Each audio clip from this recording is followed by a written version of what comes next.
Welcome to Chris and Carlette Live, a podcast about life, love, and overcoming obstacles. Each week, we discuss the good, the bad, and the indifferent of life's interruptions. Now, here's your host, Chris and Carlette. Keep believing, don't go stressing, keep it moving. God, we're resting, here to help you, here to bless you. With God on our side, CNC Life.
Thanks for joining us this week on Chris and Carlette Live.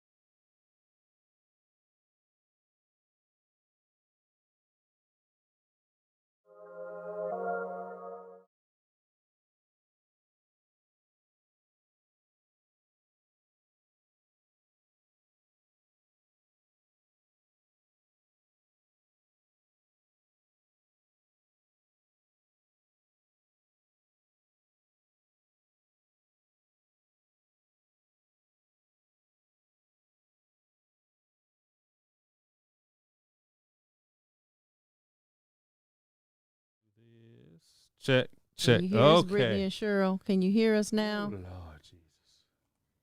Live production, y'all.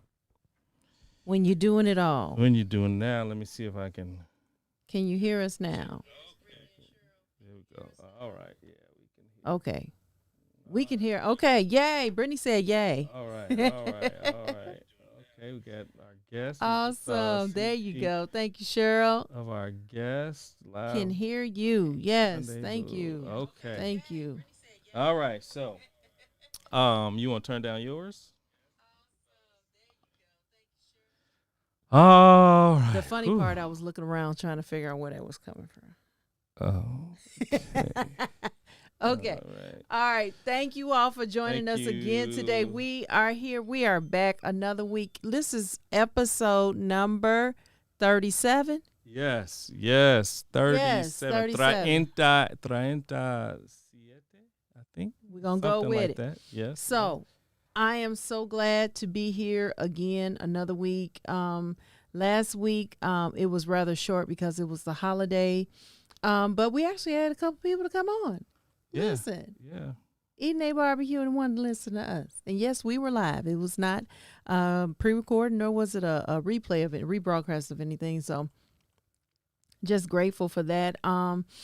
This has been a good month. September has been good. Very good in the sense of The kids are progressing in school. Yes. Wow. We on this college path for Christian. Miss Chloe Sophia is writing her name and doing math, age 4. And I'm grateful. Grateful for you all who decided to join us on tonight. Say your names in the comment. I see Brittany, I see Cheryl. Say something. They got a number on here. Just let me know if some folks on here. Just put your name in the comment. Let us know you're here. Glad to be in the land of the living, okay? I am grateful for life, health, and strength. I thank God for Jesus. And listen, I am grateful for my husband with his fine self. I'm grateful for my church, my pastor, the things we got going on. This is Come Back to Church Month. And we have had great celebrations at our church. But I know, no, this is not a church show. But I'm going to talk about it. It's what's going on. I readjusted these mics so I can see your pretty face. Yes, I am so glad that it is at this level. I'm not fighting with a bar or anything. Baby. Yeah, I look good. Beautiful. Thank you. You do look good. Thank you. It's a. My mama say it's a pole dog that don't wag his own tail. Wag his own tail. Mm-hmm. And she also says that only thing that want to bone is a dog. So be glad for your curves. That's what she say. I'm glad for him, baby. Okay, all right. Keep it moving. So we had a wonderful weekend. My Bill is in town. Yes. Bill and Bill barbecue. Boy, yes, y'all did it. We need to go ahead and let Terry do that as a DVA too. Lord. Bill and Bill, that's brother-in-law, brother and brother-in-law barbecue. They got that all on their own. Yes, that's my Bill, boy. We had the shirts and all. Well, we had cute. Where's your picture? Yeah, we had a cookout, a cooking competition, a barbecue competition at the church. Mm-hmm. That was fun. It was the men's ministry. The men's ministry led by Elder Bernard Holman. Yes. Got to get his title right, Elder Bernard Holman. And running the show. His running wife, the show, helping in the kitchen with the mother and some of the elders. Yeah, but Friday we went to Top Golf. Mm-hmm. My brother-in-law, he smacked it on everybody and. So he's good at golf. And he didn't even know. But you said he had the highest score. Isn't it good to have the highest score? He plays whack-a-mole. Okay. All right. Get off my brother. He plays whack-a-mole. Okay. So. Hey, Miss Demetri. Okay. Just however he hits it and where's that? I mean, it's like he's swinging it. The purpose of it is to improve. He has no form or style to his. Who won the game? He won. Okay. But it's just the fact that, now if you put him out on the golf course, I got him. I was right behind him though. He had like 100 because I was still getting used to it. I hadn't played golf in like over. It's been a minute. Yeah, and he played Top Golf when he was here. Miss Demetri said she loved whack-a-mole. So. But yeah, we had fun Friday, and then Saturday, we had our barbecue cookout. Let me. And it was a contest. You didn't have to have a business per se, but if you knew that you think you can barbecue, people have bragging rights when it comes to barbecue, and they can sit around the pit. You can be the pit master, and people be around you, asking you and mess with you just to mess with you. But they trying to get your tips at the same time. See, look at that. Bill. There's my bill. And see, guys, we had the camper out there.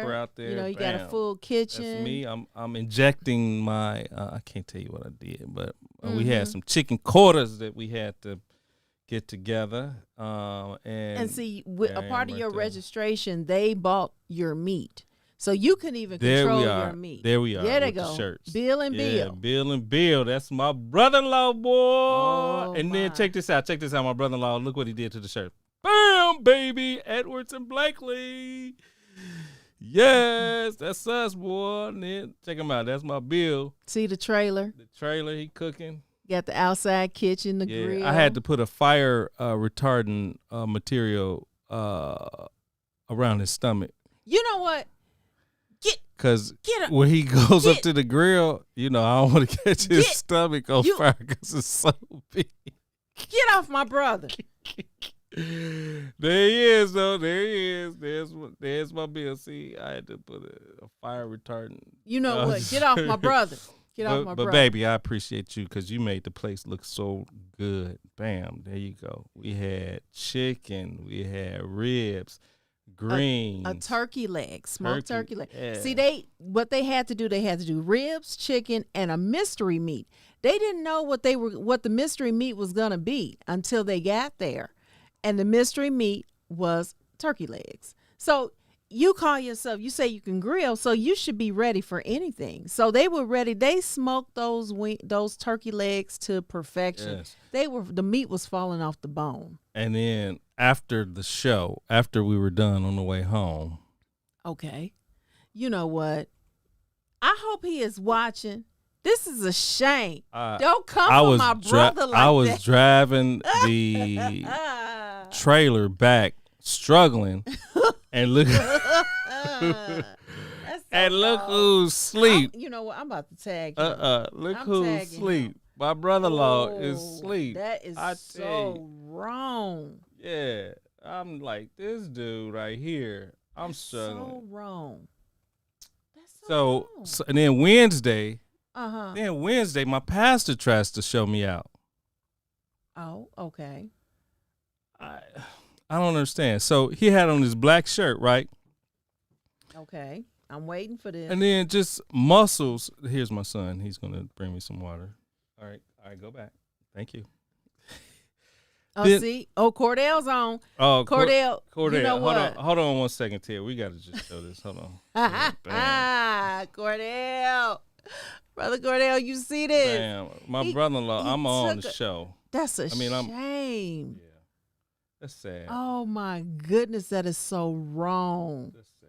Cordell, tell him to get on. I don't know if he's on. Usually he come on, he speak. If he ain't saying nothing. I'm sorry. But so as I was saying, my pastor even tried to show me out Okay. on Wednesday. But he tried to show all the men. Okay, yeah, because So you know, like he's working out and stuff. he tries to live by example. Yeah. And then he comes with this shirt, right? Just showing all his muscles, veins popping out. We talking about him in the back, right? Talking about But see, he must have went to the weight gym before he came to he was buff. He was buff. Like he must have worked out before he came to church. So the muscles were swole. Right. And I'm like, hold up. So then Sunday, we tried to do a presentation for him, right? Right. So I'm searching around at the mall and stuff. Mm-hmm. People and then I walk up on the stage, and so this one person asked me why didn't I have on a suit, because all the men were men in black, you wear black suits. So I told him I intentionally didn't wear a suit, So I walk up on stage. Oh Lord. And then I said, yeah. And I had on this exact shirt. He trying to show your muscles I'm in your arm. trying to show my muscles in my arm. In right? your arm. Bam, bam. You trying to flex, baby. Yeah, because he making me look bad in front of you. Baby, I'm not looking at my pastor. I know, but I'm just saying, you like, baby, why don't you lose some weight? I don't need to look at another man No, to tell you. I'm not saying that. I'm just saying that's just in the your fact. head. Right. So I'm like, Pastor, come on, man. I had to shoot him a text. Baby, you are all the man that I'll ever need. I know that, but I'm trying to get down to like Pastor. So I guess, Well, honey, let the rabbit food begin. Okay. I'm just saying. Okay, listen. All right. So we have a special guest. Yeah. What? Cheryl said, Brother Chris, you drank a lot of haterade this weekend, huh? oh, and then the fact that, so who won the dang on barbecue contest? It wasn't us. It wasn't us. But I'm going to tell you something. That line for us would not stop. We were the last to go. Other vendors had packed up and gone. We still serving food. And we lost. And somehow we lost. I don't get it. I'm like Trump now. You want to recount. I want to recount. I want to see the ballots. I believe, y'all, we won. We won. I'm trying to tell you, we won in every judge. We won. So what they did at the church homing, listen to me. We won that. We had everything to a T. I don't know what these judges. No, don't. I don't. They must have tasted something. They taste buds were. the winner. Their taste buds was off. No, it was. When they got Chris, to stop. We won. I'm just trying to tell you. We won. Yes, we did. Listen, Okay, we got to got guess. this wonderful business entrepreneur.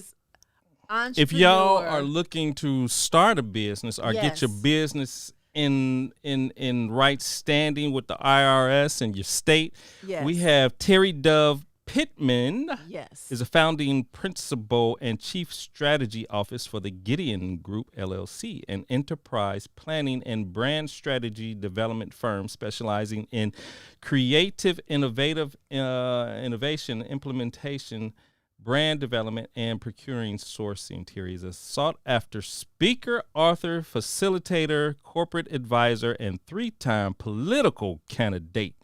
Mrs.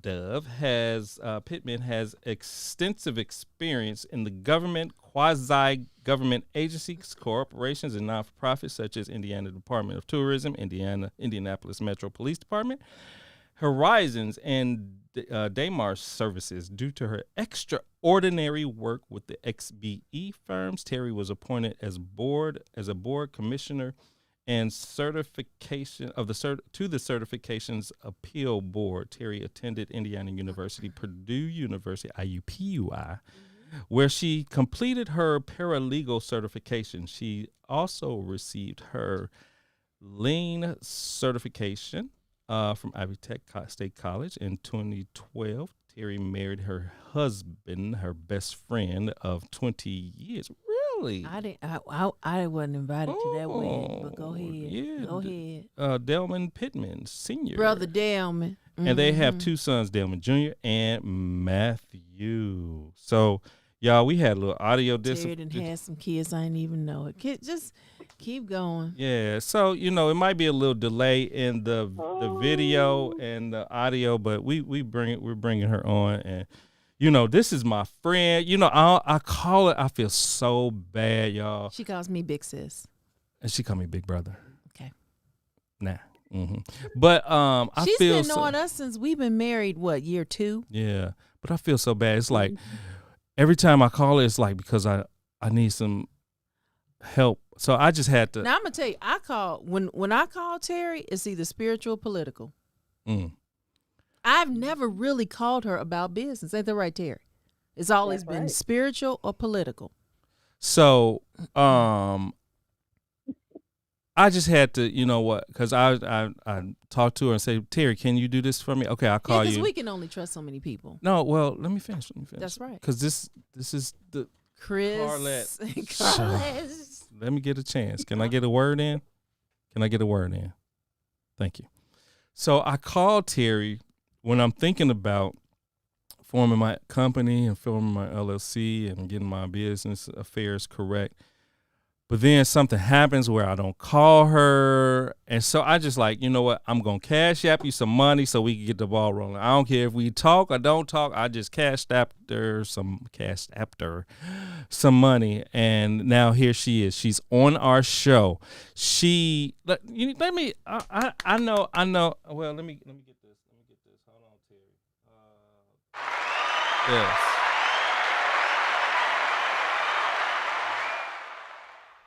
Terry, let me tell y'all something. Terry Dove-Pittman is so good. Mm-hmm. How good is she? She got our EIN number. She got all our business affairs done in less than an hour. She did. She's still working on some things, but in less than an hour. That's how good she is. I'm going to text you, too, because some came to me, Terry. So how you doing? We had to give you that long congratulatory thank you introduction. Our friend from way back in the day in Indianapolis, Terry Dove. How you doing? Hey, big bro, big sis. How are y'all? We are good. How you? Y'all know me a long time. Y'all knew me when I was a half heathen and unmarried and acting a fool, trying to be right in the Lord. Y'all go back with me a long time. We go way back. Yes, we go way back. Y'all didn't even have babies before. Right. No, right. We sure did. You knew us before children, early in the marriage. Yeah. Wow. That's deep. Crazy. Mm-hmm. That is deep. So Terry, tell us. So many people, when they establish a business, and I'm not sure about I shouldn't even say so many, but I would imagine that people, when they start their business, they probably do it the wrong way without counseling. You know, the Lord tells us to seek wise counsel, and they don't seek. The multitude of counsel is wisdom. And that too. And so they probably don't even go to you first, right? I can do this for cheap, I can do this for less, or what have you. So is that the case? And then you have to come back like you did us and just clean up our mess and yada yada yada. Is that what goes on? I find that happens pretty often. I think, just because the process is pretty easy now.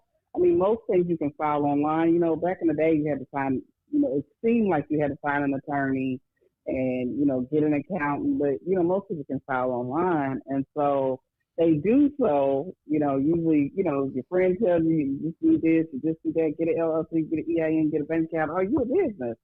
But there's a lot more to it than that. I usually like to tell folks, your LLC and EIN number, website, all that stuff, business cards can be the last things you do, not the first things you do. Wow. So when you're setting the foundation, so what is that? Like how do you start? Where do you go? So the first thing I tell everybody, if you are thinking about having a business, starting a business, first you got to know if you call to business.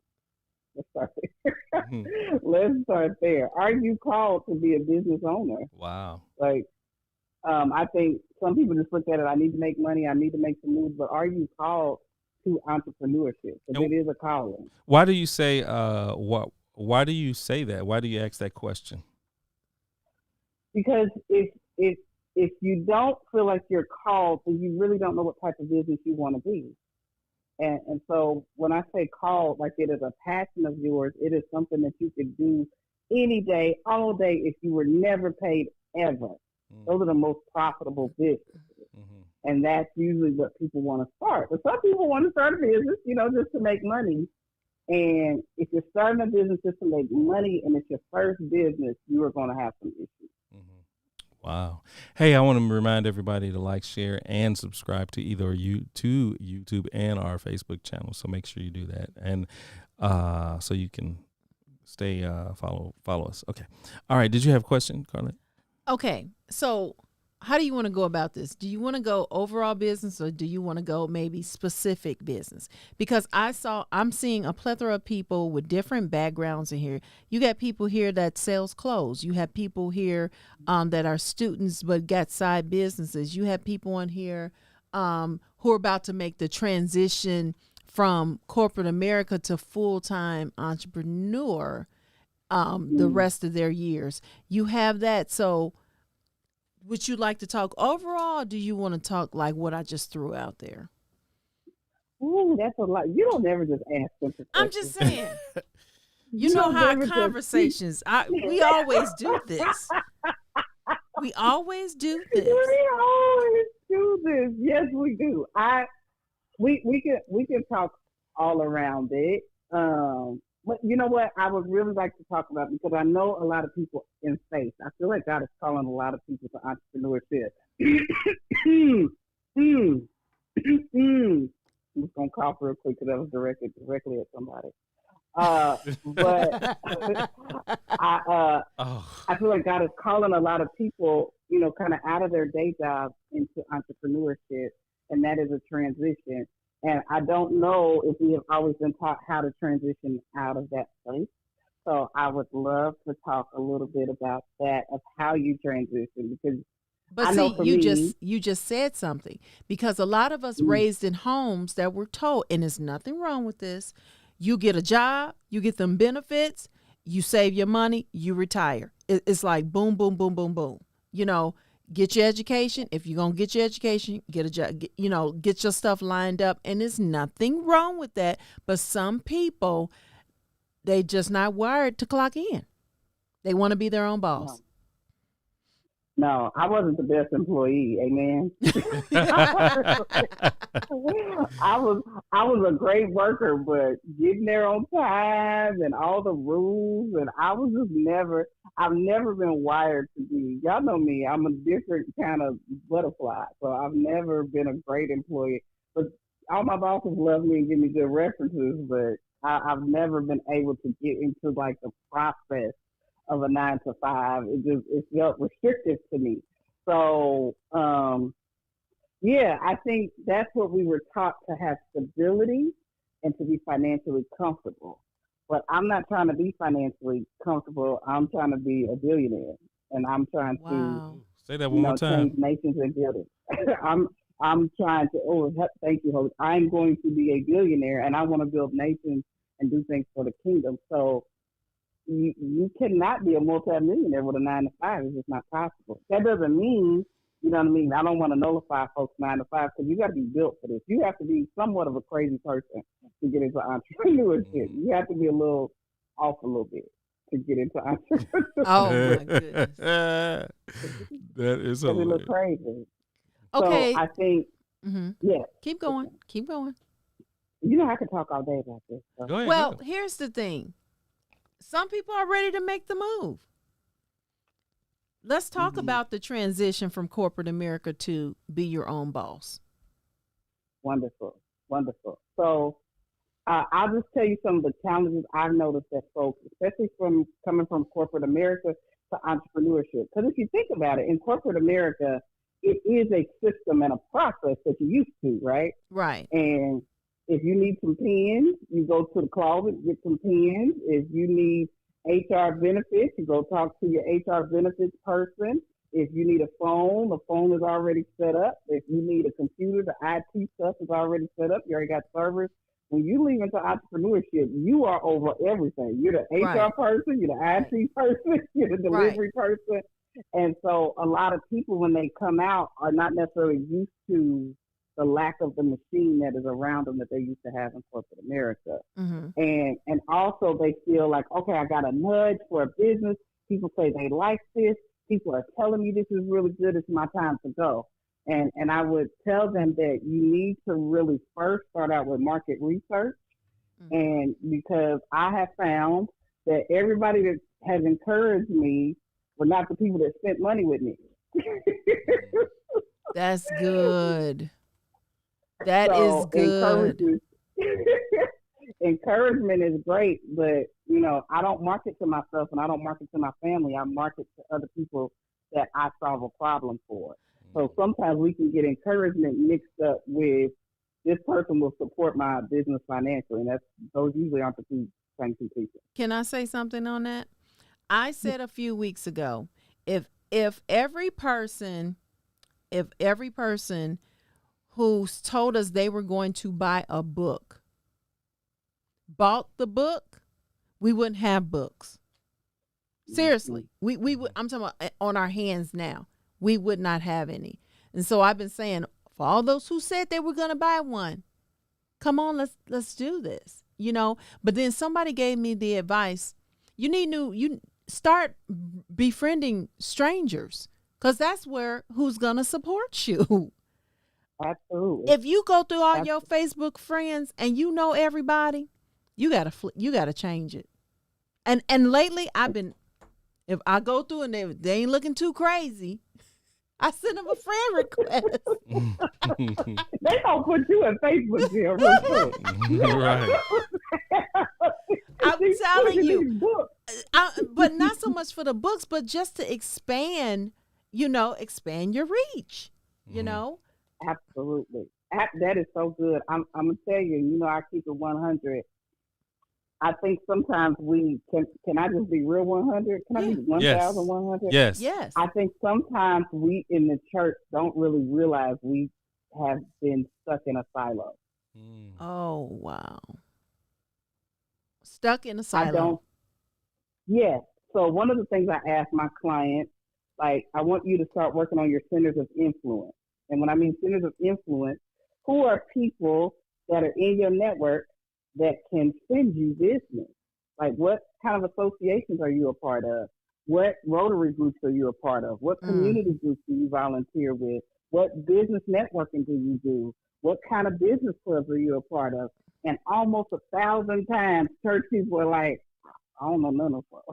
Oh wow. I don't go. I don't go because we are kind of siloed in. We go to conferences. We know people from this church. We know people from that church. We know people. If we're a realtor, we might not be going to the My Board meetings. Mm-hmm. If we're an accountant, we might not be going to the National Accountants Association meetings. And those are the people that can actually generate business for you outside of who you know. So we kind of get stuck. My secular clients, they're like, oh, I'm a part of this, I'm a part of that. My church clients are like, I don't really do that. And so I really feel like God is pushing us out, like you said, Carlette, to places and people that are strangers. More people that I've made connections with are people I just met at a networking and we just hit it off and they'll be like, you know what, I know somebody really good for you. I know somebody that can really help you. Tell me what you do. So it kind of takes us back to what we kind of talked about earlier is you got to know, let me just point this out. For the folks online, you got to know who your target audience is. Mm-hmm. Who wants to buy your stuff? Mm-hmm. Right. And who needs your stuff? Right. Who really are you solving a problem for? Mm-hmm. Mm-hmm. And not who really likes the business. Because in my first business, I made the mistake of creating my brand because I thought the colors were cute. I liked the font; they were cute. But I had a mentor tell me, "You're not selling to you, Terry. You're selling to other people." Mm-hmm. So I had to make my brand so that it fit other people's lifestyle. Mm-hmm. What so like we have someone on the chat says she lacks the marketing area. So how and then we'll go back to establishing your business, but how do you like, okay, so you have this niche, let's say it's I don't know, dressing people. Yeah, will you just what use her, Cheryl was yeah. saying. And then, like, how do you go out and find your niche? Like, how do you go out and find your customers? Are you know, just what you're saying? Absolutely. So I have a stylist. Shout out to Ashley Thompson. That's my stylist. Hello. All right, Ashley. All right, Ashley. Ashley, go ahead. Hey. So, I mean, we have a huge platform called social media. Mm-hmm. You got social media. You can just ask these folks, hey, how many people out here really need somebody to style you? Mm-hmm. How many people are having issues with finding clothes for yourself? I don't know, Carlette, if you went through this. As I got older, I knew how to dress when I was 20 and 30. When I got 35 and 40, I was like, okay, stuff that moved around that was in other places before when I was younger. Right. And so, like, I really don't know how to dress me now. I get you. And you know what I mean? Yeah. It's changing. When I was 20, I could just slap some stuff on, put a belt on, some boots. I'm great. That don't work at 40. Mm-hmm. So it's a different kind of boot. And then you got Spanx, the God-made Spanx. Come on now. Hallelujah. God, didn't he do it? They came from heaven. Spanx are from heaven. That is hilarious. But you can ask folks, what do you think? Who needs styling? Who needs help the most? And then you start to really do market research and looking at how, who you really have an affinity for. It might be professional women. It might be athletes. It might be folks that are coming out of maternity leave. So you have to really do research and see what kind of people you're trying to affect. Okay, hold on one second. We got a Christian. Let me Stop, do it. Please. Put the phone back. We'll find it later. You don't need it now. All right. Sorry for that commercial interruption. Okay. Please don't interrupt again, son. All right. So that's cool. So just finding your niche, finding out what's out there, doing social media.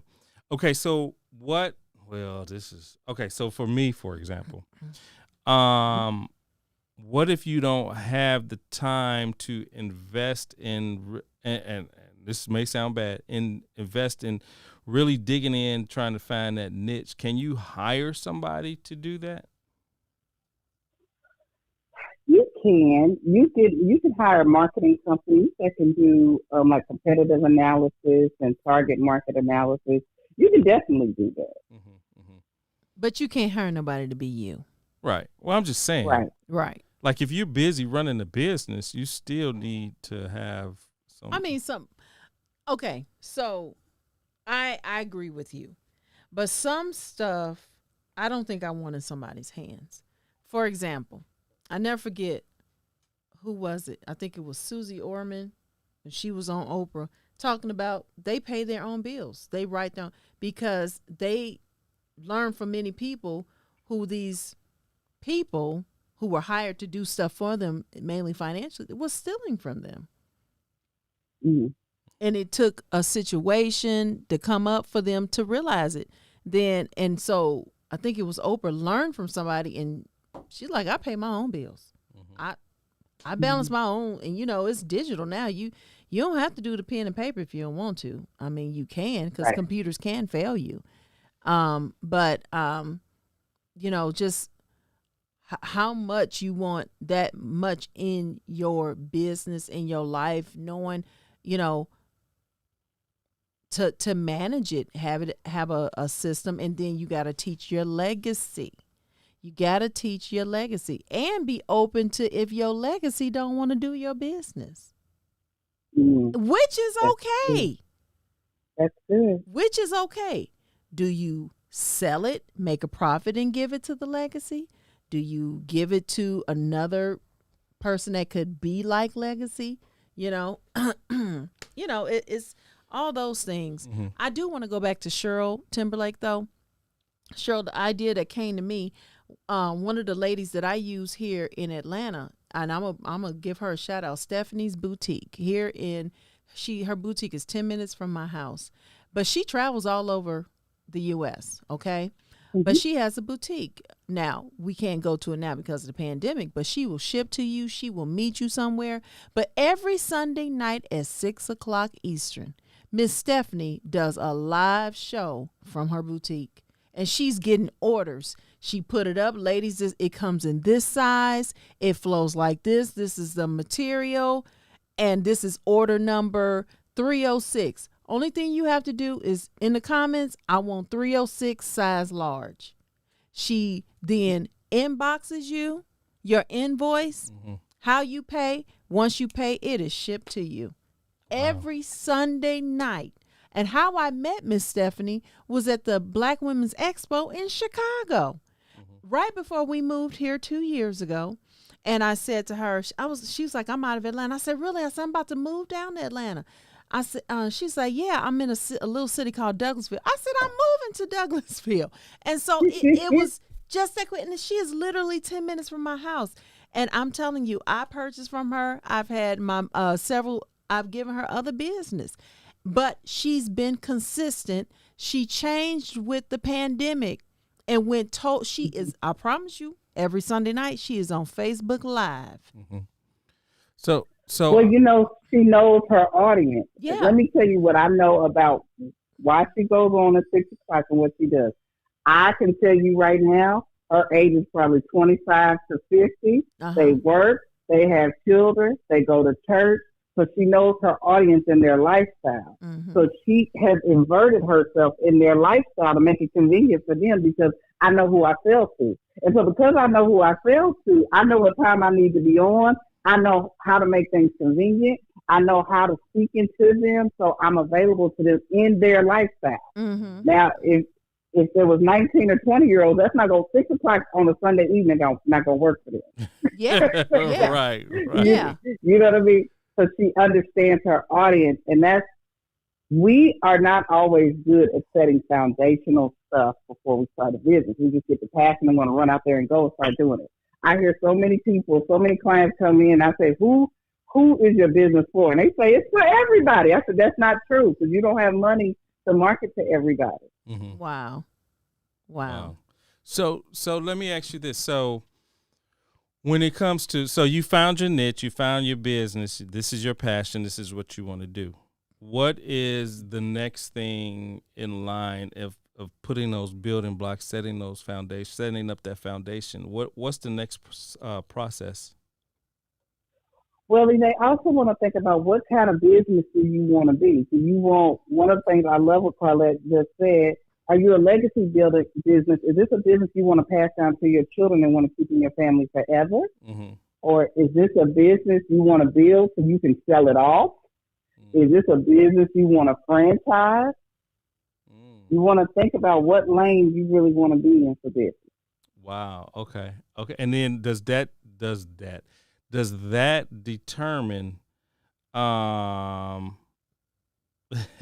does that determine how you set up your company? It does determine it, and you also want to think about how much money you want to get IRS. Say that again. How you set it up based on, your IRS setup. If we want to how much money you want to give to the IRS, yes.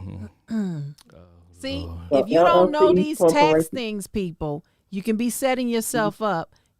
It's okay to hire somebody or at least consult them. Mm-hmm. Pay them their fee now. Because I had to drop some money. I don't know if it was enough, but I had to. You started the conversation. that was I felt so bad. But she turned it around. I'm like, Lord help her, because we asking, it's probably good. It's probably I called Terry like at least once every 6 months. Really? Something like that. I didn't know that. Yep. Talking about business. Can you do this? So how? Okay. So I have several questions. So for us, or I should say, you established an umbrella company, right? Yeah. And then how do you do the tax advantages route? How do you formulate your? Y'all asked it. Those are loaded questions. Because it really is customizable per business, because it really is about what you want to do. Mm-hmm. You know what I mean? So if you have a business and you say, I want an umbrella company and I want to do real estate and I want to flip houses, but I also want a management company to do rentals for the houses, then that's gonna guide you in which tax setup you want to be in. That guides you into how much money you want to spend. So it's customizable per business. I don't know that there's just, okay, if you do this is going to make sense for everybody. Gotcha. It is very customizable. Now, y'all, Edwards, I'm looking at you in my prophetic eyes. y'all have so many businesses that God has put into you. So, y'all got to build y'all stuff like a conglomerate. It can contain everything. This is the end of the show.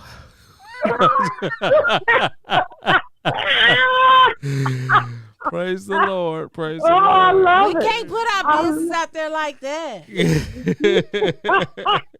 As you are on your podcast talking about business. Okay, on the podcast. That part. Name and all. Right. So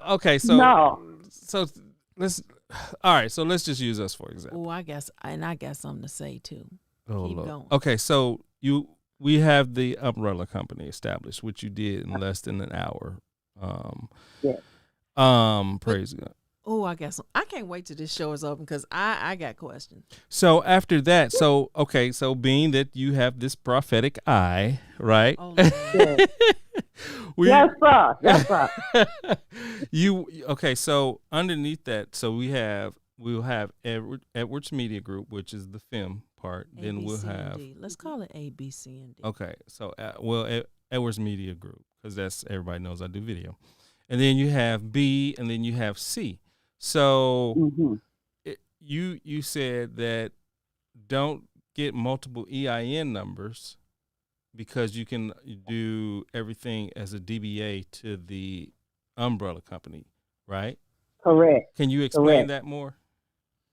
Yeah, so this is something that irks me unto I'm not going to say unto glory, but to no end. I see so many people say, I'm starting companies, and then you see them out there and they start a new company and they got a new EIN number. And every time you talk to them, they got 5 companies with 5 EIN numbers and trying to keep all that straight. And that's unnecessary. Mm-hmm. I think because people think, and I'm just working from the state, I think people think the state categorizes your business. I think they say, if I bake cakes and then I want to sell gasoline, I can't be all under the same EIN number. That's not true. Mm-hmm. I think people think, oh, well, if I make dresses and then I want to do graphic design, that can't all be under one EIN number. The state, the government does not care about the category of your business. They want to make sure it's profitable and that they're getting their money. That's the main thing. They're getting paid, I tell you. So if you have a propensity and God has filled you with a bunch of businesses, you can have all those businesses as what's called DBAs, or doing business as, or assumed names in some states. And those can all be under one EIN number, and they can all have separate bank accounts. That is possible. So you don't need to create, because every time you create an EIN number, please believe you are building a tabulation for tax. Every time you open up another EIN, they're like, whoop, whoop, whoop. So why would you pay all those separate tax filings for different EINs? You can just have it under one umbrella. Oh, wow. Okay, so I'm glad you said that. We have to go ethics, okay? And I'm responding to Miss Kaya Beard. You know Kaya Beard? Oh, Lord, Kia. What's Kia saying? I can't see the comment. Our CPR, our drug People testing. try to have a CPR and drug testing business. But hey, multiple streams. Multiple streams. Okay, so that's my homegirl and client, Kia. Okay, I love her. Awesome. What's up, Kia? So here's the thing. So you have, we just had all these people with these PPP loans. So I was watching. And listen, I know I sound like a broken record because I'm gonna keep talking about it. I was on a commentary, of an organization. Mm-hmm. And they were talking about, they had banking during the pandemic.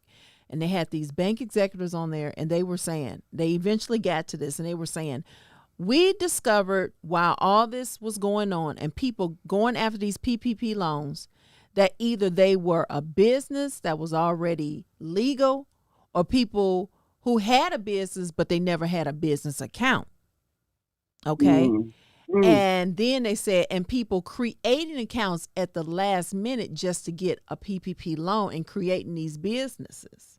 Okay. Mm-hmm. All this stuff. She said, I just want to remind people that the banks are backed by the government and they audit. Yeah. Yes, they are. And they are starting to audit. Yeah. And so now you have people getting fined. I don't know if this was real or not, but I saw it, social media, everything on social media is not true. And I saw where somebody posted a letter saying, this is the housing development or housing authority, and we have record that you got a PPP loan. We need record of your business or you're in danger of losing your housing. Mm-hmm. We need to see proof that how you were able to get this. Now, I don't know if this was actual, but it's people posting, hey, I just got fined for getting a PPP loan. Or they telling me I got to pay this money back. Well, that's because they lie. Right. if you're getting fined, because here's the thing, let me break down. There are so many SBA provisions that are happening for COVID. Mm-hmm. And PPP was specifically so that you could keep your current employees employed, which also included yourself. Right. That's to keep you employed. And not buy that was not free money to go buy a new Bentley with. That's not what that is for. And you have to keep an account of that. And so we help some clients, especially get SBA loans. And we didn't do PPP because you had to go through your financial institution to do it. And I just didn't feel like going through all that. But I don't know why people don't think the government agencies don't talk to each other. So Right. SBA does talk to the IRS, and the IRS does talk to your bank. They all talk to each other. So you cannot go in there and say you made $1 million last year and your taxes says you made 10. Not gonna work. And even if you got through, because some of the early filings were so easy to get processed, they didn't check for any financial information. So when it comes to your taxes next year and the IRS will send you a 4506T verification in, if you told SBA you made $1 million, well, I told you made 10,000. You have lied to the government, and there's fines and there could be jail time. It's not worth it. I just want to tell everybody it ain't worth it. Thanks of God, it's not worth it. If you don't lie on your taxes, don't lie on your PPP and EIDL loans. Amen. Lord Amen. So let's go back to my example because Did I miss you? Yeah, you missed my flow. I thought you were done. No. I'm sorry. It's great. Terry, we gonna rebrand the show.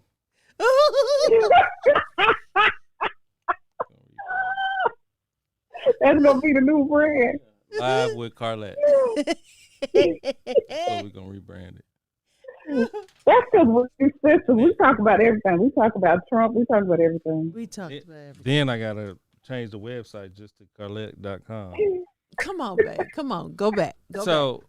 I'm sorry. Go back. So okay, so under this umbrella, shoot. Okay. Can you make company D a non-for-profit and take advantage of the non-for-profit benefits? No. She said no. So that has to be separate. Yes, nonprofits have to be so they cannot commingle together. So nonprofits have to be their own separate corporation from your LLC. So for-profit and nonprofit cannot mix together. I got some more questions, but I don't know if I should ask them on the No, you So let's So- think about the people. Wait. She's about But to, I'm like Chris getting a whole lot of free advice tonight. I need to tabulate. Hey, wait. Hold on. This gonna solve it all. If you're looking for someone to establish your business, please call Terry Dove at 317-701-4191 or at tdove@thegideongroupllc.com. See, that just got you 5 customers right there. In the name of Jesus. 317-701-4191. Correct. All right. And I'm putting it in the comment section. So what are some of the other mistakes that people come to you with? Like, yeah. She says she don't pick up, email her. Okay. That's here. Oh. That's here, ain't it? Yes. Here right now. I'm adding right now Adding to your to her next session. That's right. Add to her invoice. She gonna throw you under the bus like that. What Kia? She live in that? Kia live Yeah, in? she do. I'm gonna see about it. Don't worry. I got her address. Okay. Yeah, you might have to pay her a little drive by. Oh my. In the name of- Oh my. So what in else the name of Jesus. what else do people do? What other mistakes do people do when they're establishing their businesses? Oh gosh, it's so many. I think the biggest thing is kind of like what I said. People think about a business as I have business cards, I have a website, and I got an LLC. You really need to start with creating a strategic plan before you start a business. You need to take time and sit down. As a mother used to say, sat down somewhere. You need to take time and really understand your business when it rolls out. Because there are a lot of pitfalls that you can have. And, like pricing and how you get customer service together and how things process through your website, how you're going to make a brand. That's another thing I think a lot of folks don't really think about is creating a brand. They just create a company, but they don't create a brand. And those are two separate things. Right. And so you can start a company and have no brand. I know companies all filing right now and they have no brand. So do you help with that as well? We do help with brand strategy. Absolutely. Oh, you did. That is part of your bio. I did not know that. Yeah, it was. I heard. I'm dope. I I've see. come a long way. I see. Now, do you have a staff? You mentioned staff. I do. Man, There's a look staff at of you. 5. Staff of 5 ladies. we don't have any men yet, but we can do some diversity hiring here soon for men. Uh-huh. But there's 5 of us total, and I love my staff. Everybody works remote, and everybody also has their own businesses because I create bosses. I don't create employees. Say that one more time. I said I create bosses. I don't create employees. She creates bosses, not employees. But everybody that works for me is a boss in their own regard and have their own business, and they are also CEOs. Wow, that's dope. I put it in there. Terry creates bosses, not employees. Kia said, "Hallelujah." Brittany Haskins said, "Period." She said, "Period." That's my baby, Brittany. Brittany just had her first podcast interview on a national syndicated. She was on channel. Is he on channel 8 or Kevin Sutter? But that's my baby. Wow. Now what does she do? She helps with. Let me get it right, Britt. She helps with body contouring, and also she makes candles, and she has packages for women to help them feel better about themselves. So the body contouring and candles, and she does so many things just to make you have a pleasant experience and make you love yourself. Mm-hmm. And Kia, I don't want Kia because Kia will go off. Kia does CPR training, drug testing, and I think she's officiating weddings or something. I don't know. Kia, wow. Next thing I know, Kia might have a transportation company. I don't know. But, that's the passion that I get. I love my clients because I love to take their passion and expand their brand. So that's what we do. We turn powerful organizations into global brands. That's what we do because we help folks say, okay, we're leveling up to connect to as many people that we solve problems for as we can. So shout out to my babies online. But it's building a brand. It got me hyped. I'm in my second win. I think the Holy Ghost is coming. Hey, hallelujah! I got my second win, children. Hey, I'm about to put a plug into Kia and Brittany. Hey, if y'all need some video work done, just give me a call, okay? I do video on the side. Hey now, I might have to connect that up because they both need it. But right. Both of those ladies are examples. They came to me and they were doing their thing and they needed to level up. And I wanted to make sure that they understood their client audience and not just section out to can I be real candid? Sometimes with our people, we just want to sell to our people. How can I help our people? Right. But your business is to help everybody you solve a problem for, whether they're green, white, purple, orange, yellow. You cannot just say, I just want to sell to a certain level. I want to sell to people that have this specific problem. Mm-hmm. And so that can be any walk of life, globally, nationally, next state over. Mm-hmm. You have to be clear about who you're selling to and not stay in a niche market. Mm-hmm. So one of our guests that we know, that's watching, she said she wants to hook up with you before she goes to Nigeria. So that's Cheryl Timberlake. So Cheryl, her number is I put it in the comments. 317-701-4191. So and inbox Terry on Messenger. Mm-hmm. Terry on Facebook, Terry Dove. On Facebook, she's Terry Dove. Inbox her so you all can connect.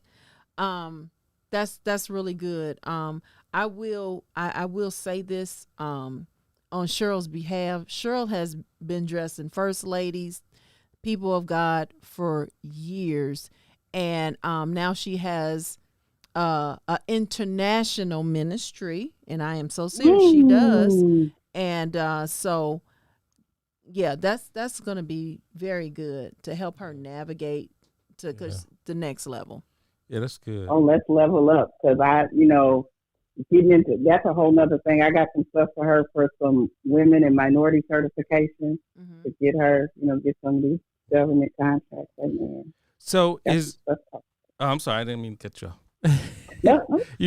My mind is, as you knew this morning, it's going a million miles an hour. But I wanted to know, so for the viewers, I just had another question. So when they get the EIN number and they incorporate in the state or what have you, and so they can take those documents and go to the bank? I mean, what is the best way to open up an account? Should you do a savings account? Should you do what do you recommend? Absolutely. You can go to the bank with your articles, whether it be articles of organization or articles of incorporation. Articles of organization are for LLCs. Articles of incorporation is for corporations. And with your EIN number that you get from the IRS, and then you take that to the bank and you open up a bank account. Cool. Yes. Okay. That's good. And now, how did you come up with the word Gideon for your business? Oh, thank you for asking that. So the Gideon Group is actually my third venture. And so I had another venture where I had a partner, and I, got bought out for that. Hallelujah. Got my shares out of that. All right. And then I started this because I really was praying for the people of God. Like, I really feel like we as a community we don't have a lot of bravado sometimes. You know what I mean? Especially when people come in and be like, I can do everything. And it's like, oh, okay. And sometimes we are like, oh, I don't know if I have enough education, or I don't know if I can do this, or I don't know if this is proper. I don't know if this is right. And that was really bothering me. So I really started to pray. And the Lord really gave me a word. And he was like, I want you to bring Gideons out of their cave because you are a Gideon. And that's absolutely the thing about Gideon that I think sometimes people miss in the story, where the angel goes to Gideon and he was in the cave when he was saving up food. Well, Gideon was created to save things, right? But because of his lack of confidence in himself, he thought he could only save up food. But God wanted him to save nations. He already had it in him to save big things. But because he was like, I'm the least of the least of the least, all he thought he was good enough to do was save food. But God said, I already put everything in you to save nations. And so that's oftentimes what people do. They say, well, I can only do this, and I'm only good at this. But God is like, no, if you cook food, maybe you're a fisher of men because you're going to feed them. Wow. If you sow and clothe people, maybe people need to be clothed in prayer. We take it down so small because oftentimes we don't believe in ourselves, or we say, I don't know if I'm smart enough. I don't know if I have the education. I don't know if I'm thin enough. I don't know if I have the time. We are very good at finding all the reasons why we cannot be successful. So, and then we start saying, well, I'll put it off to this year, and I'll put it off to next year. And not knowing that you can ask any business owner. I think there are people, I think I'm good at what I do, but I know I'm guided by the Lord. I don't really know totally everything all about business. God puts me in situations and he shows me how to get through them. And that's another thing, is people need to be guided by the Lord with their business. He is my biggest investor and he is my CEO. This is his business. It's not mine. And so I get to ask him things, and what do you want to do, and how do you want to do this? And I don't get it right all the time. I'm not perfect, but you don't have to be perfect to be a business owner. To be a business owner, you are forever learning and forever changing and transitioning. So if people are trying to be perfect before they walk out, you'll never get it. You'll never start a business because you're never going to be perfect. You're always learning. I'm learning new stuff every day. Wow. Do you also help churches too, like establish? I do. And what services do you have for them? So we really help them in a couple of ways. Is helping them understand and working out the 501c3 process. Shout out to Bishop, his dad. That's my friend. We talk often. That's my homeboy. And we help them get set up and understanding the process of 501c3, because personally, I never attached a 501c3 to a church. I never attached it to it for doctrinal reasons. But then also, but a lot of churches and a lot of 501c3s don't understand that they can also go after state contracts. When you become a 501c3, you are already a certified designation. Really? So one of my biggest clients was Daymar Services. Daymar Services made multi-million-dollar last year and the year before and the year before that. And they have a contract with the state of Indiana. And so I think 501c3 looking like I just got to do fundraising or I just got to, ask people for donations. But no, you can go after contracts if you are wanting to help youth. The Department of Children's Services has contracts for people to help youth. But I think people think because I'm a 501c3, I just got to get neighborhood kids, and that's wonderful. But there's lots of kids that need help, and the state will have, they'll work out a contract with you. So I think it's just helping churches look at the business side of what they do to help bring in more income. So we help with that process, and just nonprofits that are not churches. Now, you just said something. Having a church to realize that they are a business. That is like a thin line.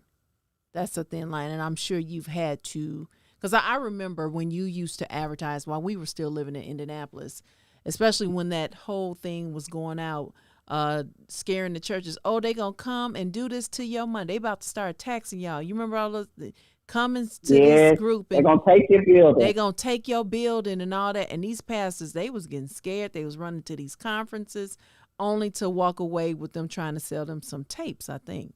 It was like some stuff. Oh, I remember that. Yes. Because I walked out of one of them services. It took Jesus and the angels. So I was about to. Yes. Yes, I remember that, Carlette. Oh, my goodness. Yeah, I'm serious, and had them scared and stuff. And then, people was, okay, I ain't going to, okay. But anyway, so I'm sure, but I remember you counteracting that.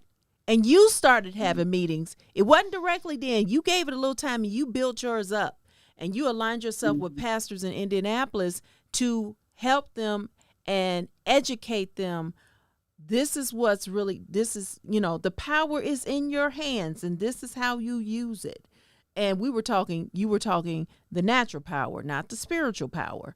And so I applaud you for doing that, because you equipped people. And please understand this, people, okay, for all the church folks listening, that's kingdom work. When you're going to equip people, the kingdom of God, you're going to equip people, help people make it, survive, be sustained, teach them a life skill. That is kingdom building without laying of hands and speaking in tongues. Absolutely. For example, I have canning with Carlette. Matter of fact, we got a class this Saturday. This would be class number 4. Okay, we started in June. It's just Carlette's hobby that she's sharing. And now I have people that registers every month, and I just got a new person. I'm like, where they come from? And none of my past participants, they was like, no, I didn't invite that person. So they have gotten on either by Eventbrite or my post on my advertisement on Facebook. And so we do canning with Carlette. I'm teaching people how to can, because I know it felt really weird when you went to the grocery store last year and those shelves were empty. We were good because I've been canning for years. So, that's, and it took, I'm going to tell you, Bishop Michael Butler out of Kings Highway Church of Deliverance in Gary, Indiana. I spoke with him. He said, Carlette, you're doing kingdom work. You're equipping people for the times. He was like, people don't see that as that. He said, don't worry about who laugh at you. He said, trust and believe you're being watched. You don't know, somebody will join your class. The next thing you know, you're on a network. He was like, be consistent. Keep doing, keep instructing, keep putting it out there. You can bring people to the well. You can't make them drink. And so it is, I'm telling you, people have it's okay. Because I tell one thing, they be like, well, the Lord will provide. He did. So when it's harvest time, you pack that stuff up. I always go back to the scripture, consider the ant. Mm-hmm. That right there. Yeah. So even this is even listening to this is consider the ant moment, because you're getting people to understand. People can thrive in a pandemic. Just get it in order. Get it in order. It's okay to pay somebody to get it in order. It's done all the time. Join the team. Let me just say, and I think some people, I've talked to quite a few people that I know that are business owners. Actually, the pandemic has been the best. I've made more money in the pandemic than I ever had. Wow. Ever. Wow. The pandemic has been amazing for me. One, because I got to see my family, the people that I'm actually saying I'm doing this business for. I got to see my family and have game night. But there were so many provisions and there were so many things. But I made a decision when the pandemic happened and said, I am not going to lose money in this pandemic. I am not. I ain't know how. I ain't know what. And God has provided. And lots of my friends have the same thing. And y'all, okay, you done got me riled up. People of God, we have got to stop acting like we are so pitiful and the least of the least. Yeah. We have the provisions of the mighty King of heaven that created everything. We can talk to the kingdom of heaven at any time. We can see them. We can FaceTime them. We can text them. We can do all of that. And you see the world out here prospering. But I will tell you, let me tell you why they prospering. God really had to show me this. You know why the world is prospering? What's that? Because they apply godly principles. Yeah, they do. Yep. And they're universal. Yep. Yep. Tithing is universal. Yep. That's it. They're disciplined. They read. They take counsel. They save up. They believe in themselves. They have faith. They do all of that. They know that reaping and sowing makes a difference. That the more I give out, the more will be given back to me. They use the principles in the word and have no connection with the creator of the word. We got to connect with the creator of the word and don't follow the principles and wonder why we're struggling. I'm sorry.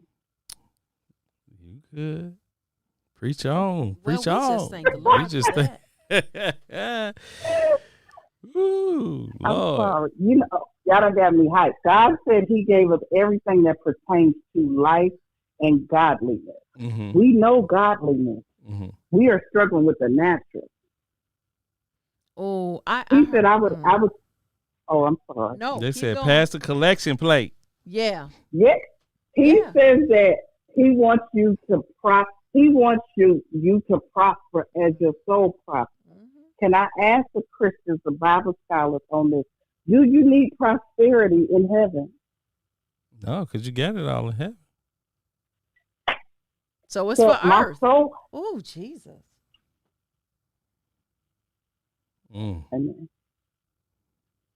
You don't need prosperity in heaven. Because you got it, but you need prosperity down here. No. That was good, Because Terry. we are supposed to be blessing others. Right. We are supposed to be showing people the goodness of God and how God can manage a building and take nothing and make something. But we still trying to get all the certificates in the world. I just need one more certificate and then I start my business. I just need one more life coaching certificate. I'll start my business. I just need one more hour of training and I'll start my business. That is, I don't know why that comes from the people of God. That if God gave you something in your spirit, you have the gift, the talent, and the heart to do it. Walk out on faith. Yeah. Wow. This is good. Wow, this is good. Okay. That got me hyped, and I ain't even had my tacos yet. Oh, my goodness. And I ain't even made tacos. That's good. We can end on that. No, she got some more and she want to tell us. I feel it. I know, I'm hyped. Y'all done got me. You did this. Y'all did this to me. Y'all done shown ribs and everything. Ain't nobody said nothing to me about skipping a rib or nothing. Ain't nobody said nothing. But I don't know. I just want to encourage the people that it does not have to be scary. Yes, you do need to seek counsel, but I think we sometimes can create stories in our head and make it harder than it needs to be. How do you handle fear? The person that wants to, How do you handle the fear? The fear Well, it depends on what kind of fear it is. Jumping out. The fear of jumping out, the fear of the IRS, the fear of, will I make it? Especially when you've been dependent on a paycheck. I mean, not so much dependent, but I mean, yeah, but yet that's what you're accustomed to. Absolutely. Absolutely. So, you know, people say that, you know, fear is false evidence appearing real. I have found as a business owner, I have faced some scary situations, but oftentimes the scenario that I created that was going to happen was a lot worse than what was actually going to happen. Mm-hmm. Right. You know, right.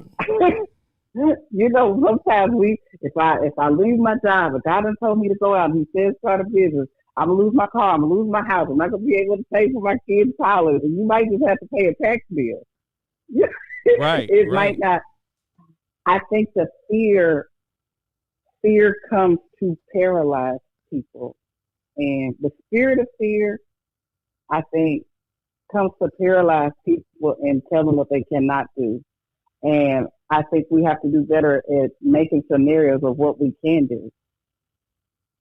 Like, I know I'm going to be a billionaire, and I've just decided that.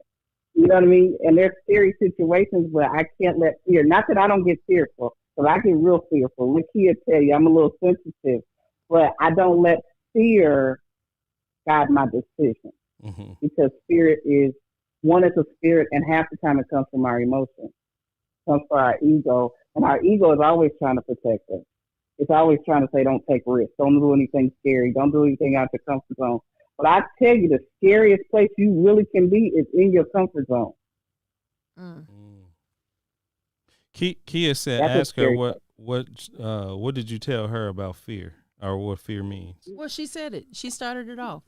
False evidence appearing real. No, go ahead. Oh, what happened, Kia? Kia said, "What? Ask her what she told me fear means."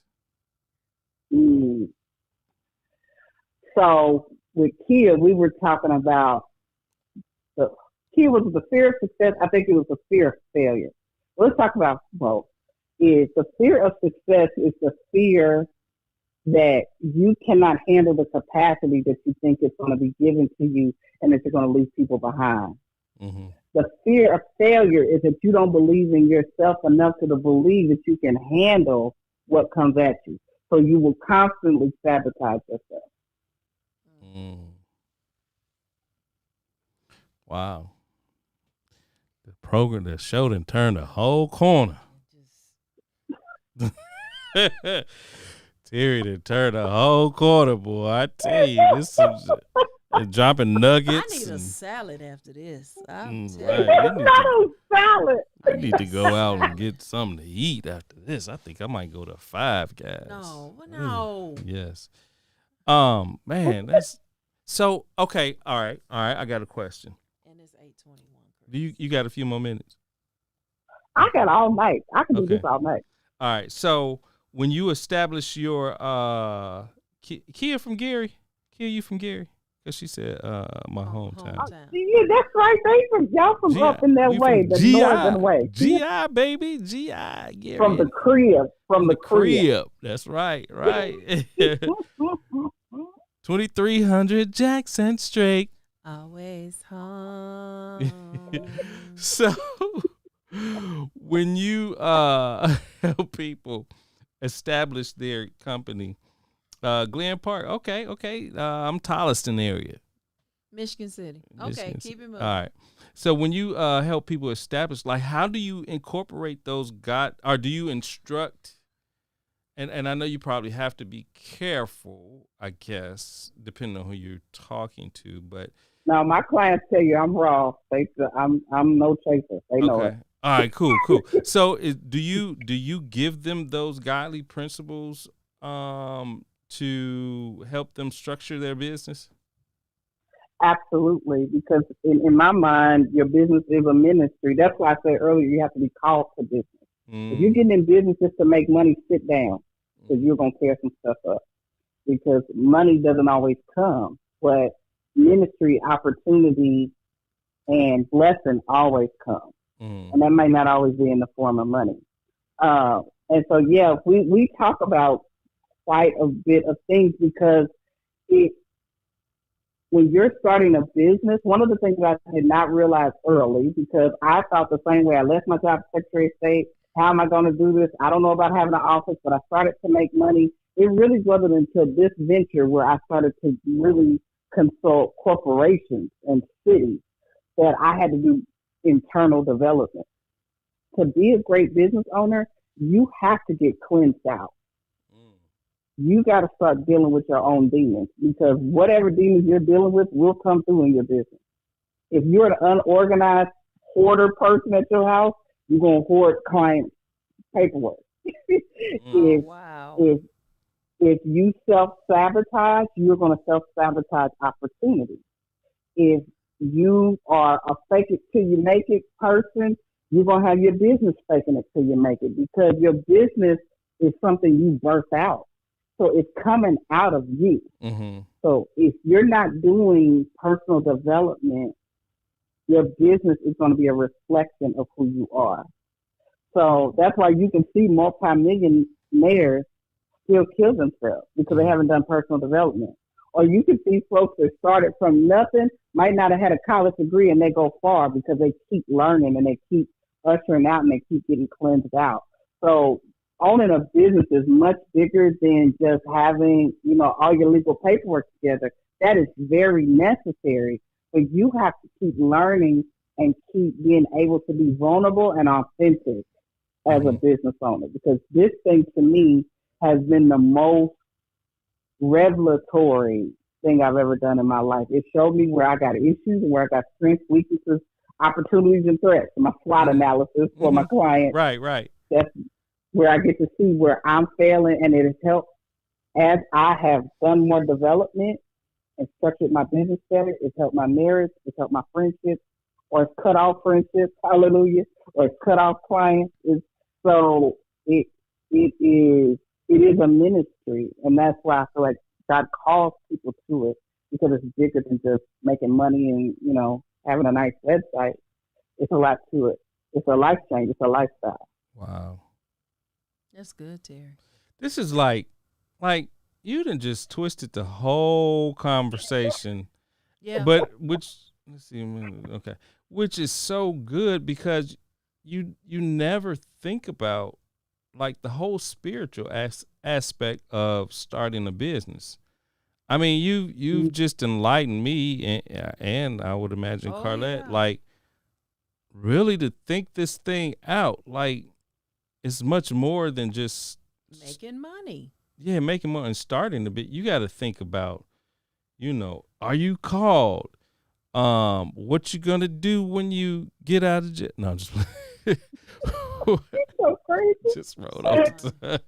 No, I can see that, because for some people, 9 to 5 does feel like a jail. Yeah. What you gonna do when you get out of jail? Get out of jail. I'm gonna have some fun. Right. And you are then the company. Right. You are the company. You don't work, you don't eat. You make up your PTO. You make up your vacation time. You set aside your retirement. You paying your own insurance. All this stuff. Hey, lovely. And so, Man, but it's just like, wow, Kia said starting a business is easy. It's maintaining it. That's the work. Yeah. Oh, good job, Kia. Good job, Kia. Because that's exactly. That's it. I wanted to ask this question. Okay, so once you get this business started, and say 6 months down the line, how should do you file quarterly? Because a lot of people, do you get a CPA or what, and how do you do your taxes? I mean, what do you recommend for that? It's still, I don't know that I can give definitive answers, because it depends on what kind of business you are. You know what I mean? Right. It depends on what you're doing. It depends on your income. If I'm a truck logistic company, I probably need a CPA because I'm bringing in large sums of cash, and large sums of cash are going out. Mm-hmm. If I am like my business, I'm a service business. And so I don't have a lot of overhead. So most of the things that I do, I'm making anywhere from 60 to 80% profit on whatever I do. So I didn't need a CPA for a while because I had good margins. But when you're a retail business, you don't necessarily have good margins on what you sell. Like you might be selling coffee and you selling it for $2.50, well, it might have cost you a dollar to bring in the coffee beans to make it. So your margins are a lot lower. So you need a CPA to oversee that. So it just depends. It really just depends. I do think definitely when you start a business, pray about getting an attorney and a CPA that you can talk to. So there's a lot of CPAs and there's a lot of attorneys, especially for nonprofits. Let me sidebar. Especially for nonprofits, they have what's called pro bono work. Pro bono, meaning it's free. They will talk to anybody, because they need to get their hours and give back to the community. But also in the age that we are in, especially with COVID, is there are so many resources for businesses that are free. There are so many banks that want to talk to you and say, how can we help you? There are so many agencies that are out there to say we want to help. As a matter of fact, I'm working with an organization called Mid-State Supplier Diversity. So they're helping in Indiana. They're helping build 130 businesses from 0 to 50 million, all in that category. Wow. And that program is free. So there is so much out here to get you knowledge. Like, I'll tell you one thing that a mentor of mine said to me, and it kind of stung me at first. She said, Terry, you got to stop acting like you got to know all the answers. Oh, wow. Wow. You don't have to know all the answers to be a business owner, but there are lots of other people out there that have answers for you. We're trying to, should I do this? Is this right? Should I do this? You got SCORE, you got SBA, and SBA, especially in COVID, has had so many classes. And how can we help you? How can we get you money? How can we help you do this? You have a lot of chambers of commerce. I have a contract with a chamber of commerce right now. They're doing supplier diversity in Hamilton County, and we're working on making that more diverse. Hello? Oh, wow. For people here in Georgia, that's like Buckhead or Dunwoody Perimeter. Yeah. You don't want to say Buckhead. And there's so many people. Yeah, you don't want to say Buckhead too much around here nowadays because they shoot them. There's so much crime going on. It don't make sense. Go ahead, Terry. Yeah. But they're so excited to get involved and help diverse businesses. So there is so much help out here and so many resources. But, we just got to get on the first foot and say, I'm going. I think that's the thing is people are so afraid to put the first foot out to say, I'm going. Oh, Lord. And that's what I want to encourage folks to do is if you, again, I'm prefacing that, if you feel like you've been called, then take your first step. But think about, so when I talk to my clients about business, and this might help you, what is the problem that you are solving in the world? Okay. Our speaker from episode number 3 said that in January. He was a bank financier, and he said he even came on and gave us the top 10 business that will make you money. He came with ideas for people. He said, but ultimately, if you notice, everything was something that is meeting a need right now. If you meet a need, you will be wealthy. Wow. Absolutely, because when you solve a problem for people, you become their ointment. Yeah. And when you become people's ointment, sometimes price and time go out the way. I rarely have anybody ask me what my pricing is. Rarely. I just tell them, here's what you're going to pay. Because I solve a direct problem. Like, y'all my bro and sis, but today I solved a direct problem for y'all. You did. Yeah, you know what I mean? It's something that was bothering you. And I was about to walk away.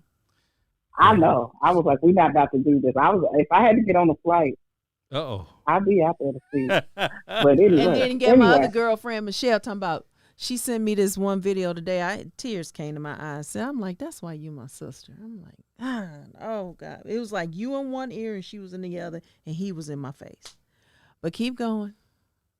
because you need to stop playing. But I digress. Uh, but it is. I think to me, starting a business was the best.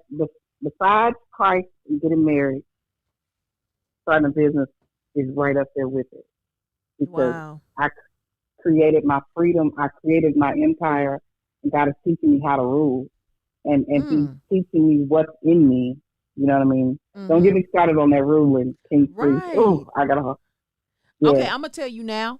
You coming back in January? Okay. Okay. You're coming back in January because that's when people are. That's when people start. They got their resolutions. I'm starting my business in 22 and this, that, and the other. But I'm gonna tell y'all, for y'all who's waiting for 22, you're about to pass up for a good 3.5 months that you can do something. But it's like, I'm just saying. I want you back in January. And I know the hour's late, but we've been on an hour and a half. But you know, when you, it's all about putting your mind to what you want to do. I mean, like last year, it took us literally less than 1 month to get Chris and Carlette live off the ground. Marketing,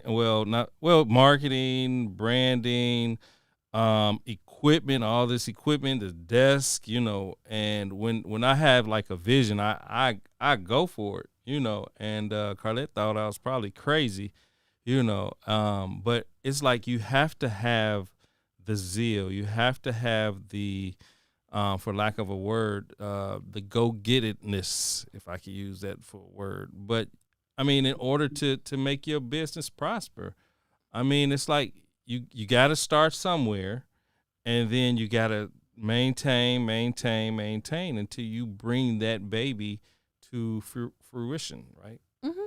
You're right, babe. Yeah. Absolutely. It takes work. Now, it's not easy, but I think if anything from this conversation is we cannot let fear like rule our decision. And going by that restaurant so you can start your soul food cooking restaurant. You know what I mean? Because Terry could help you get a grant to buy some. Okay, Lord have mercy, Jesus, you're gonna start something. Let's keep it going. You're gonna start something. But I love what I do, but I mean, it's time, y'all. Like, it's time for folks to start walking out on faith and believing, you know, that God is a God that will bless. Yeah. That's cool. Well, we enjoy you, and I don't want to keep you because I know your husband is going, and she got tacos and the kids. On her. Yeah, he even made tacos. And it ain't even. It's not even Tuesday. Right. It's Monday. It's Monday tacos. Right. It's Monday tacos. Right. Well, let me say this. I had a speaking engagement back in May. It was at Bishop Butler's church. I tell you, they've been pushing me. And so I said some stuff that I felt was from the Lord. But I said, this is when you hire Big Mama and G Mama and Mud Dear. Because you ain't sending them into the preschools and the daycares. Hire them, because give them the same money you was going to get at preschool. You know she gonna cook and she gonna straighten up while she there, cause she gotta have her atmosphere wherever she go. But put her on payroll. It was never. I'm telling you, the time for entrepreneur is truly they're looking for people. People was looking for people last year. I need this service. I need this service, and I'm telling you, just like you said, that you made more money. We've heard a lot of entrepreneurs say, I made more money now than, like, I heard somebody say they made more in 1 month than 6 months in the past. Mm-hmm. That was just 1 month. So it was repeated the next month. It was repeated the next month, you know. So in 2 months, they had a year's worth salary. You know, stuff like that. So being on the right side of the equation. Mm-hmm. Hey, come on now. we in a season. Like I just don't know what else more the Lord has to do. Like it's open season of blessing, because here's what we all understand: this ain't gonna last always. So how long will you wait? And then don't wait until the door has now been closed and say, I should have 5 years ago. You know what I mean? The door is open. I mean, when have we been in a time? Y'all tell me. I've been a little chocolate girl all my life. When has it been in a time where everybody's been pointing towards us saying, what do you need? How can I help you? Here's some money. What do you need? We need more contracts with you on it.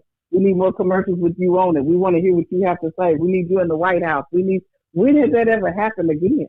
Yeah. When? Yeah. That's true.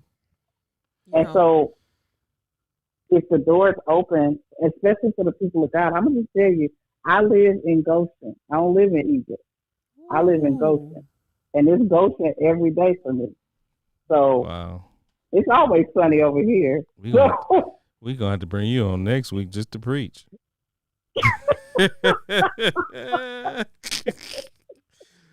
You dropping some nuggets, boy. My brother-in-law on. Shoot, he might have to bring you up there. He was on. He dropped off. Oh, he was. Yeah, we done lost people. We up to 4. We was in the little double digits, but we was. They need to stay to the benediction. Sure. Yeah. But listen, Terry, it's been a pleasure. We thank you so much. For real, January, you're back on.